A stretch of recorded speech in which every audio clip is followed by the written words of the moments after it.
Hi guys! So yan guys, habang nasa Angeles, Pampanga kami, may nadaanan kaming Korean resto. So syempre pag Korean resto, alam nyo na, samji lang ang habol natin dyan guys. O sabi ko kay manager, sige dyan na lang tayo kumain, parang gusto kong mag-samji ngayon, sabi ko.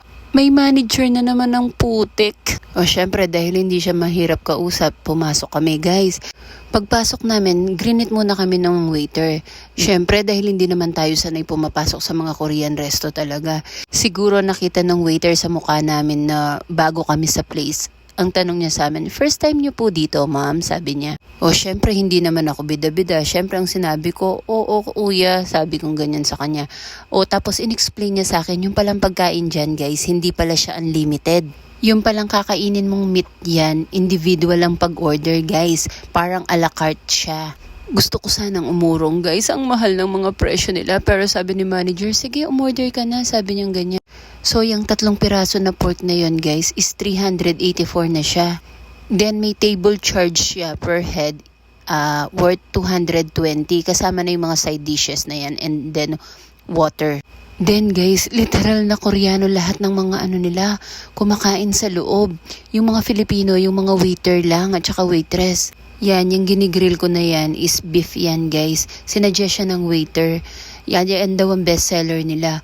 Worth 1,460 naman yan guys. Tingnan nyo naman, ang konti-konti lang niya.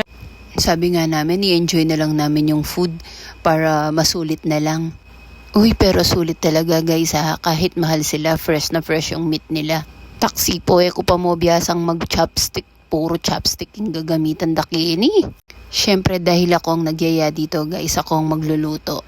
Yeah. So magluto rin tayo ng enoki. Ayan, yung enoki nila mura guys, 100 pesos lang. So yan, luto na rin yung pork guys. Ang sarap ng pagkakaluto ko dyan guys. Hindi siya overcook. Tamang-tama lang yung lasa niya guys. So, syempre, isa-serve ko rin yung mga kasama ko. Yung pag-chop ko rin sila ng, meat nila.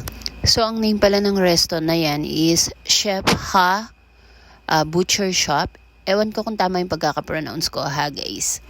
Located pala siya sa Riverside Subdivision, Volga Street, Angeles City, Pampanga.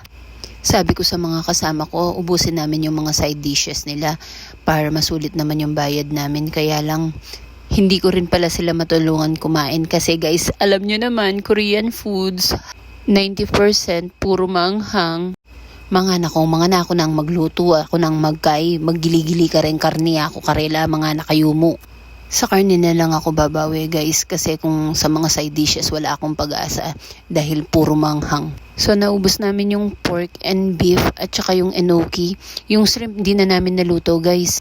O, tignan nyo naman yung CR nila, guys. Yung flooring, gold bar. Aklat ang kesaing metong dalan kaya, guys. O, nimpota marakap ko. Char! So, alam nyo na, guys, pag nakita nyo na yung signature exit na yan, ayaw kong maghugas ng plato, kaya mauuna na akong lumabas. Char!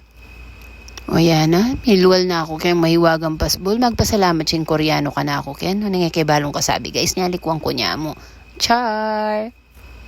Bye guys! Tara kape!